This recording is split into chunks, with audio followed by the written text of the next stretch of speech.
You would have thought the British bashing corporation Woke ITV and Sly News would have found one weekend to put the divisive anti-UK rhetoric to one side, right, as the country united for the coronation of King Charles III.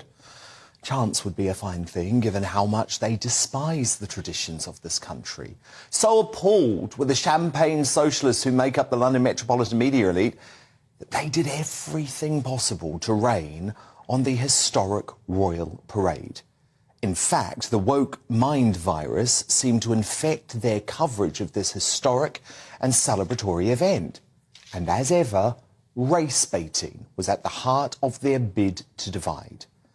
Now, not one moment was more disappointing than the blatant racism, and I'm going to call it that, racism, from the Bridgerton actress Adjoa Andoh, who for some reason was invited by ITV to contribute to its Coronation Day coverage.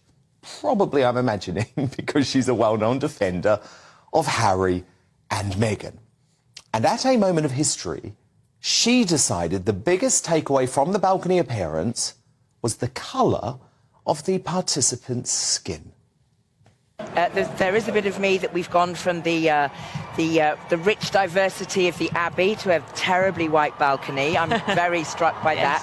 I'm also looking at those younger generations and thinking, what are the nuances that they will inhabit as they grow? Nuances that Charles has exhibited from a teenage into early 20s. You'll note not a word there from presenters Tom Bradby or Julie Etchingham. There has rightly been outrage at Andoh's racism, which we all know would be rightly considered completely unacceptable if the skin colour of those being commented on were different. But when Andoh appeared on BBC Radio 4 the next day, rather than challenge her over her anti-white discrimination, the presenter Paddy O'Connell instead reassured her that she had upset no one. I think I upset a few people yesterday. I was talking about the day and how marvellous it was, and then looking at the balcony at the end and suddenly went, oh, it's so white, because the day had been so mixed. But I didn't mean to upset anybody. I just was... You haven't upset anyone. Thank you, Paddy. I have a feeling the level of complaints flooding in probably disprove your theory, Paddy. But that wasn't the end of the out-of-touch nature of the Beeb coverage. Its royal correspondent, Johnny Diamond, used the day itself to describe the coronation as, quote, the strangest show in town.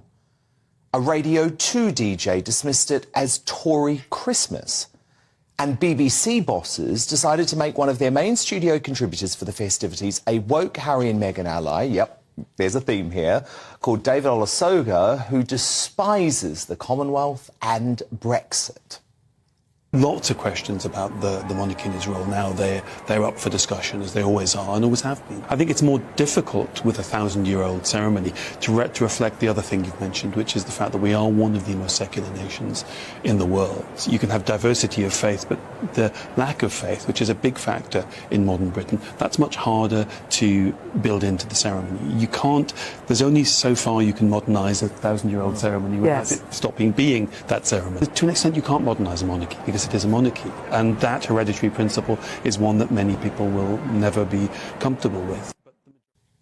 Tone deaf, unpatriotic and divisive, everything we've come to expect from the British bashing organisation.